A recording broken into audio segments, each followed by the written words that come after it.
Hello, my name is Bellamy Saborio, and today I'm here with Camila Garcia. Hey. And Marlon George. Yo. And today we're in the Harbinger breakdown to discuss AI. So the first thing we should talk about is AI in schools. Do any of you have any comments on that? Well, AI in schools is really controversial right now because the students first started using it when nobody really knew about it, and now that the county realized that and started implementing it into teacher plans and stuff for the kids are kind of revolting against it, so it's kind of become like a big controversy recently.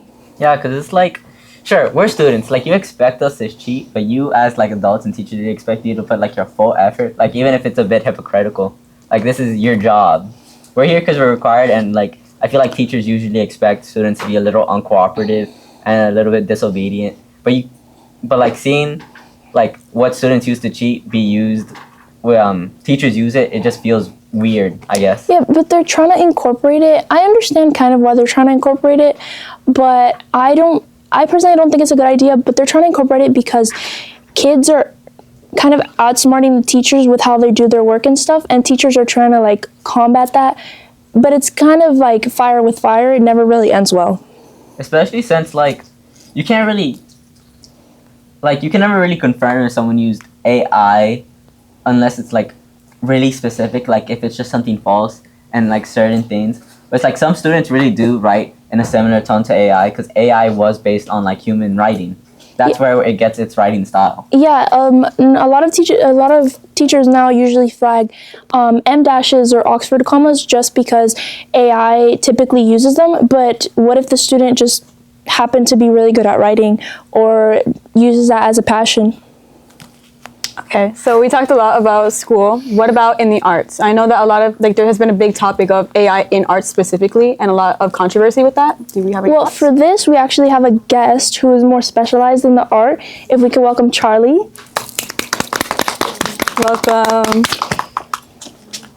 So, what do you think about AI in arts? So, using AI for art is like something that like obviously a lot of people don't agree with because like there's artists for a reason, and the way a robot is trying to replace that is like so bad because like people genuinely enjoy art, and I feel like you can't get the emotion that an artist puts into their piece, then you can't get that from AI. Like, it's not the same thing. I agree. AI should not be used for the arts because at the end of the day, arts is a talent. But I feel like it could be used to a certain extent as a tool, for example, in writing or in like the sciences to a certain extent, like with limitations. In writing specifically, I feel like if you're not a good writer, but you still want a story, you can use AI to sort of like learn how to write. Like you put and kickstart you? Yeah, like kickstart you because you put in what you act like. The idea is that you put effort and you write something, and then you put into like ChatGPT, you ask it, hey, improve this. You read it, you formulate your own thoughts on what you read because it's not going to convey the same ideas that you want to convey. You edit it, and from there you can slowly learn how to actually build up like a somewhat cohesive writing style, and then from there you can build your own niche, like your own flow. Yeah, and a lot of students use it to study as well, which I feel like is a good way of using it as a tool. But when it comes to like just straight copying and pasting into a document and turning that in, I feel like that's where it needs to be like slow down. Yeah. But it is kind of weird when it feels off when people just hate on it like so much. It feels a little bit off-putting because yeah, you shouldn't use AI like that. But saying don't use it entirely is like admitting defeat, like admitting you have no self-control, admitting you can't use it responsibly to any degree. And it kind of brings us back because if you think about it, like us as humans, we're trying to like advance and do as much as possible to keep advancing. And AI is something created for us to, it's a great advancement, and it's created to help us advance even more. So if we completely ignore it and don't try to adapt with it, then that's where the problems start. Yeah, it's really helped in like STEM fields. Yeah. Because it handles like a lot of the tedious works that people used to have to do. It's sort of like having the progression of hand-based calculations to using a calculator, and it's even helped to like them like prove certain theories because it runs simulations, and then it helps you determine whether what you think is actually true or not. Yeah, and that actually spirals back to the arts because in the STEM fields it's pretty helpful, but again, when we get to the arts, it's more of performing arts, visual arts, talent that has a soul and a person attached to it, and I don't feel like that could be replicated with AI. Yeah, it gets very gray. Yeah, and Very. like AI is a tool. It was made, and obviously, like, not everyone's gonna stop using it entirely because it's a tool. You're supposed to use it, but like, it gets to a point where if you're abusing it, that's just you're doing too much, and at some point, you need to learn to stop because at that point, you're gonna like start getting dumber and regressing. Yeah, and we've Yeah. already seen that. Like even before AI, especially because of COVID, where people had to learn from homes and like people who had to like start going to school, like kindergartners, first graders, people had to start learning online.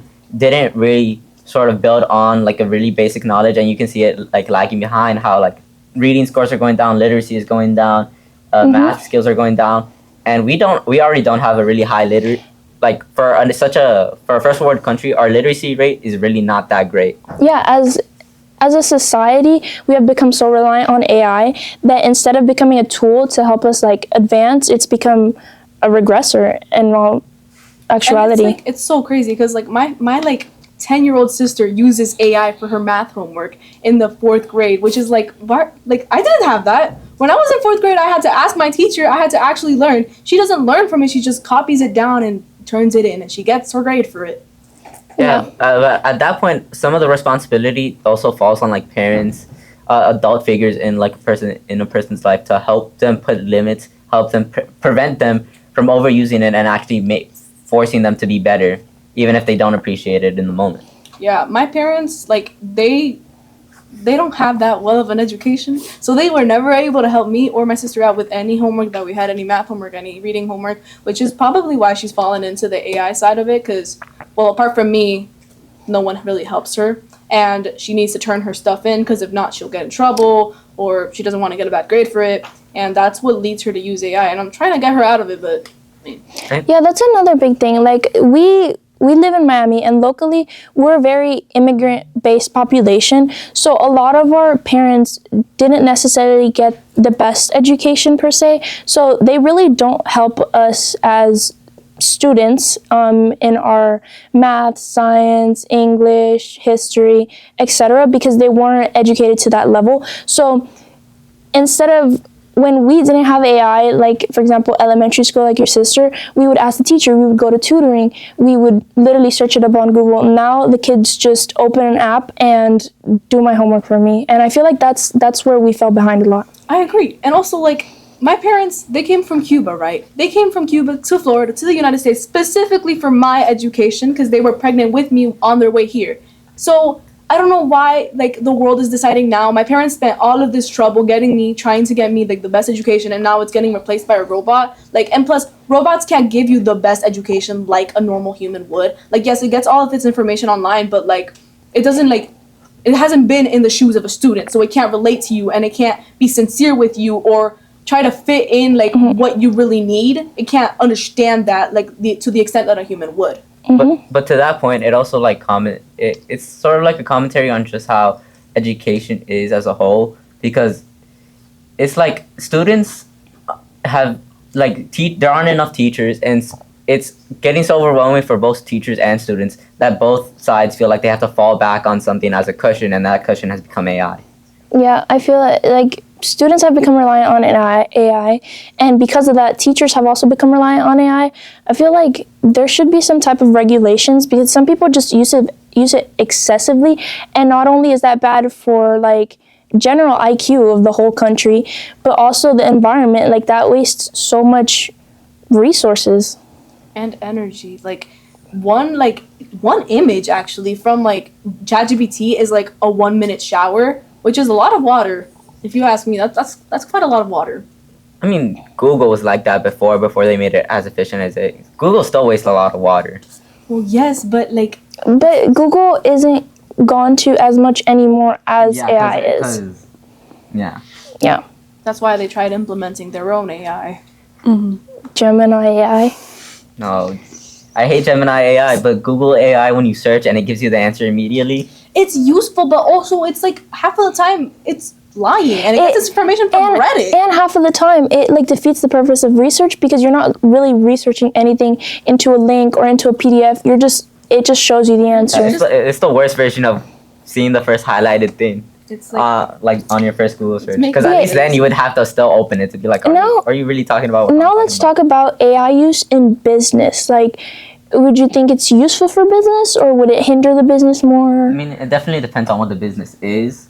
Like in a more corporate setting, like let's say you make ads, like yeah, the art shouldn't come from AI, but there are probably certain parts in like that process where you can use AI to automate some systems, and you can be like sort of the middleman, making sure that if AI does mess up, it doesn't send the it doesn't. But wouldn't you think screw you that's over. taking jobs away from people who also want to do marketing or advertising?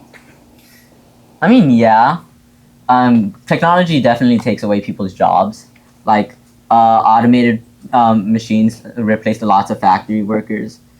But I think at that point, it's also, you need, like, legislation, like, regulations on corporates to make sure they don't do that. Because you could still implement it to help with automation on a personal level, but, like, on a company level, it would lead to a whole lot of unemployment. Yeah, unemployment, and with unemployment comes like also no accountability. So you would just be feeding your ideas into AI, and if like it would fall back on nobody to fire, because at the end of the day, it's your fault. You put your life in a machine's hands. Exactly. It's like Terminator. We're about to be Skynet.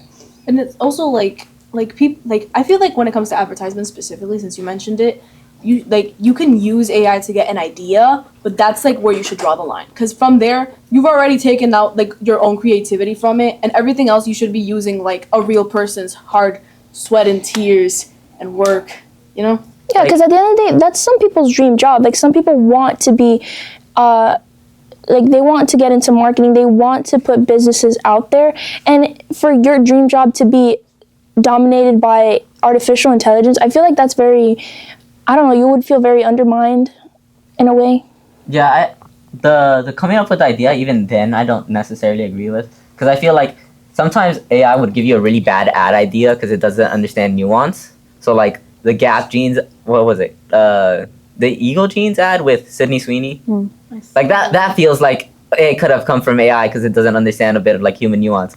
But then you have the Gap jeans ad with the music and dance, and that feels a lot more human. Yeah, that comes with I creativity. was talking about like the technical part of putting the ad up on sites and like helping you automate the process so you can actually meet your deadlines. Like a step-by-step tutorial on how to do it? No, like helping you like put it on there. Like, 'cause I don't know. The like nuances, coding? Yeah, the coding part. Like, Alright. because ChatGPT would really help like with coding, but even then, like But it's that taking away goes- coders' jobs. But that goes back to jobs. Like that would reduce jobs by a lot, and with less jobs comes Yeah, more so everything homelessness, needs a more balance. problems for the actual. It needs a balance because it would help with a lot with efficiency, but you also can't be so focused on efficiency you forget like there are people behind that sometimes being inefficient is more helpful to humanity than being efficient is. So what do you all see for the future of AI? Do you think that it's going to be something that we should be afraid of, or do you think it's going to be something that we can utilize? Well, I definitely think something will have to happen. A regulation will have to be passed, and legislative something will have to happen where AI is limited. Because if not, then, like I mentioned, the environment will deteriorate, people will lose jobs, more homelessness, and that's obviously the extremes, but it's a reality. Yeah, like, but I fear that won't happen until there's something so bad that it makes people. Something so bad happens and it's AI's fault that people have to like start putting restraints on it. Like, the backlash would be too great for you not to do it, but at that point it will already be too late because AI will have already done like the disastrous effects. And it's like AI is already slowly seeping into like our education. Next thing you know, it's gonna start seeping into more bigger parts of life, and then next thing you know, AI is gonna be the president. Yeah, at the end of the day, AI is a really good tool, but it's when people get lazy and get carried away with it, that's where the problem comes in. Yeah. All right. Well, I think that's all for now. Thank you all for attending the podcast with me. This is the Harbinger Breakdown, and thank you for watching.